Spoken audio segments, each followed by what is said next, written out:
Assalamualaikum warahmatullahi wabarakatuh. Alhamdulillah, pada kesempatan kali ini saya akan mempresentasikan mengenai kewajiban sertifikasi halal tahun 2024. Sosialisasi program sertifikasi halal gratis atau SAHATI melalui website www.sertifikasihalal.id.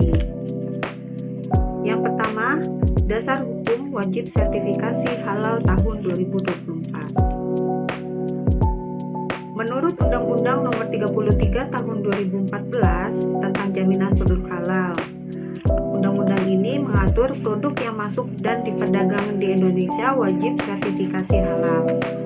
Menurut Peraturan Pemerintah Nomor 31 Tahun 2019 tentang Peraturan Pelaksana Undang-Undang Nomor 33 Tahun 2014 tentang Jaminan Produk Halal. Undang-Undang Nomor 33 Tahun 2014 tentang Jaminan Produk Halal, undang-undang ini menghapus kewenangan MUI dalam pelaksanaan audit sertifikat halal menjadi kewenangan BPJPH. Jadi MUI hanya menetapkan kehalalan produk.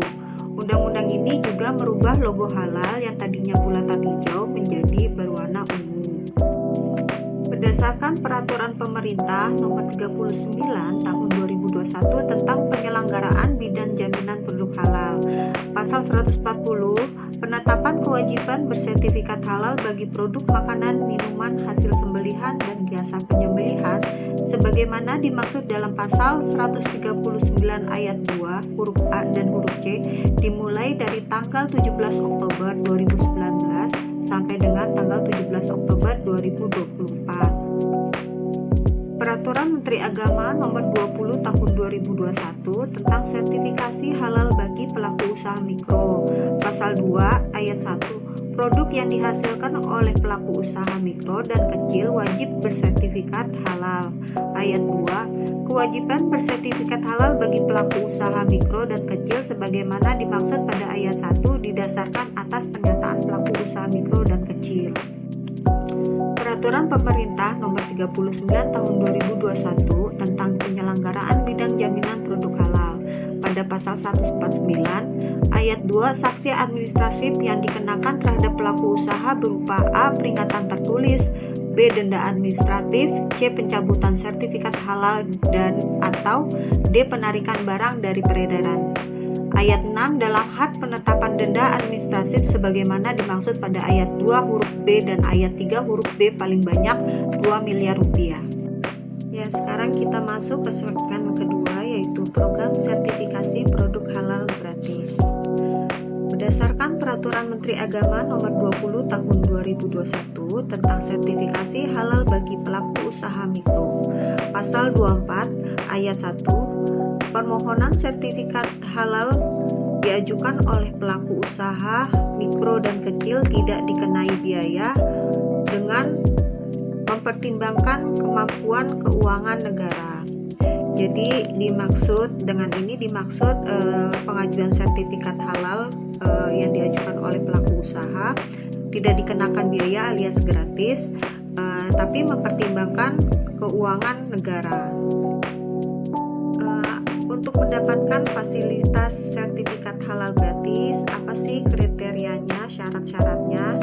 Yang pertama yaitu belum pernah mendapatkan fasilitas atau pembiayaan sertifikat halal gratis. Yang kedua, memiliki nomor induk berusaha atau NIB. Yang ketiga, memproduksi barang bukan penjual, bukan reseller. Menurut Peraturan Menteri Agama Nomor 20 Tahun 2021 mengenai sertifikasi halal bagi pelaku usaha mikro, pada Pasal 19 ayat 1 yaitu pendamping proses produk halal atau PPH, melakukan verifikasi dan validasi pernyataan kehalalan oleh pelaku usaha. Ayat 2, verifikasi dan validasi sebagaimana dimaksud pada ayat 1 meliputi bahan dan proses produk halal. Jadi yang dimaksud sini nanti pada pelaku usaha akan didampingi oleh petugas PPH untuk melakukan verifikasi dan validasi. Nah, Ini keputusan Kepala BPJPH nomor 22 tahun 2023 tentang petunjuk teknik pendamping proses produk halal dalam kewajiban halal pelaku usaha mikro dan kecil berdasarkan pernyataan pelaku usaha. Dari keputusan ini memudahkan para pelaku usaha mikro kecil dalam memenuhi kewajiban sertifikat halal cukup hanya dengan pernyataan pelaku usaha. Sertifikasi halal gratis adalah program subsidi 100% atas biaya pengurusan sertifikat halal yang diberikan pemerintah bagi pelaku usaha mikro yang memproduksi makanan dan minuman olahan dengan proses sederhana dan rendah risiko. Berikut 13 jenis produk makanan yang termasuk kriteria sehati, yaitu olahan buah dan sayur, permen coklat, tepung sereal, roti bakery, ikan olahan, telur olahan, gula madu, pemanis, garam rempah, saus kecap, makanan ringan siap santap, kedai makanan, kedai minuman, susu dan analognya, lemak minyak dan emulsi minyak, es yang bisa dimakan. Nah, ini jenis industri pengolahan es krim dengan kode KBLI 10531. Ini ada jenis KBLI industri minyak mentah dan lemak nabati, industri minyak mentah kelapa, industri goreng kelapa.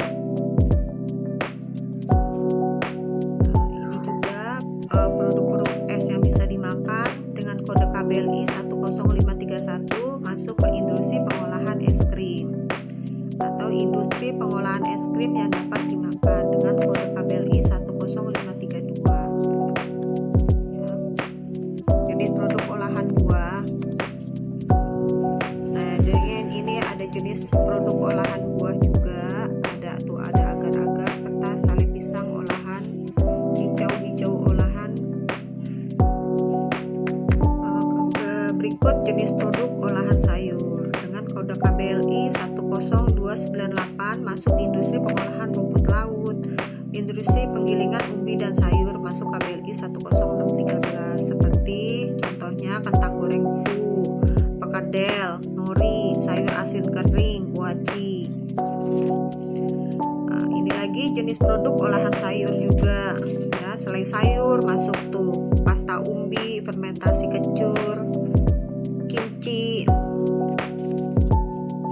Berikut jenis produk coklat masuknya KBLI dengan kode 10731 industri kakao atau industri makanan dan permen dari coklat atau industri permen lainnya. Ini yang masuk KBLI dengan kode 10739 masuk industri permen lainnya seperti permen keras, permen susu, permen lunak, permen karamel, gula lapis, gulali, dan lainnya. Berikut jenis produk biji-bijian dan tepung, contoh-contohnya masuk ke KBLI berikut ya. Berikut jenis produk sereal dan mie, contoh-contoh produknya ya. Ada juga jenis produk roti dan bakery, ada roti roll, roti tawar, roti kupas, masuk ke KBLI industri produk roti dan kue. Jenis produk bakery khusus, cake mentega, cake keju, brownies. Ini masuknya ke produk industri produk roti dan kue juga. Jenis produk kue berbahan dasar beras. Ini ada dodol, kue mochi, waji, dan lainnya. Jenis produk kue berbahan dasar beras juga ini ya. Jenis produk kue kering puding. Jenis produk ikan dan olahan. Nah, ini masuk ke KBLI industri perikanan, industri pendinginan ikan, industri fermentasi ikan. Nah, ini seperti ikan biota air beku, sidat panggang beku, bakso ikan beku, dan sebagainya ya. Jenis produk ikan dan olahan perikanan. Jenis produk ikan dan perikanan semi awet, ini yang diawetkan. Jenis produk telur dan olahannya, telur matang, setengah matang, telur pindang, rendang telur, ini masuk ke industri kue basah atau industri produk makanan lainnya ya. Telur asin tuh, martabak telur.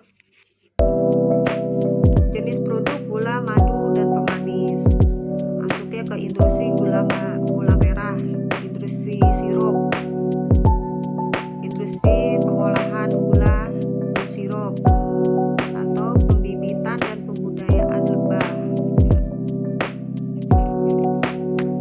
Berikut jenis produk garam dan rempah, masuknya ke KBLI 10774, yaitu industri pengolahan garam. KBLI industri bumbu masak dan penyedap. Jenis produk saus dan kecap. Contoh-contoh jenis produk makanan ringan siap santap. Jenis produk makanan ringan siap santap juga tuh. Kedai makanan, kedai minuman, penyediaan makanan dan minuman olahan. Berikut 6 jenis produk termasuk minuman sehati, yaitu aneka minuman dengan non soda, kopi, teh, sari kacang, susu campuran susu, minuman tradisional jamu, produk jus buah dan sayuran, konsentrat buah dan sayuran. Nah, seperti ini contoh-contohnya. Produk buah, jus, dan sayuran, jenis produk konsentrat buah, sayuran, produk minuman non soda, jenis produk minuman kopi, teh, sari kacang, jenis produk minuman susu campuran susu. Ini jenis produk minuman tradisional dan jamu. Lanjut untuk proses pengajuan sertifikasi produk halal gratis. Di sini sudah jelas adanya pelaku usaha dan pendamping atau P3H. Siap pendamping yaitu untuk memverifikasi dan memvalidasi bagaimana proses pembuatan produk oleh pelaku usaha. Nah, dan pastikan para pelaku usaha itu sudah mempunyai NIB. Lanjut ke pendampingan proses produk halal. Pastikan para pelaku usaha itu sudah memiliki NIB dan pastikan kode KBLI-nya itu sudah sesuai dengan klasifikasi KBLI Sehati. Setelah semuanya sudah sesuai, lanjut ke pengisian data produk dengan nama produk, terus foto produk harus jelas, bahan kemasan, proses produksinya, bahan bakunya, dan bahan pembersihnya. Setelah semuanya sudah diisi, sudah dicek, lanjut ke pengajuan sertifikat halal. Pengajuan ini sekitar 14 hari kerja sampai 60 hari kerja dengan 3 tahapan. 1. Verifikasi data, lanjut ke komite fatwa. Setelah semuanya sudah sesuai dengan klasifikasi BPJPH, lalu muncul penerbitan sertifikat halal. Untuk pengisian data sertifikasi produk halal, isi data usaha, lalu isi data NIB, tentukan KBLI-nya, upload foto produk, lalu submit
kualitas data sudah sesuai dengan BPJPH, sertifikat halal disetujui dan terbit.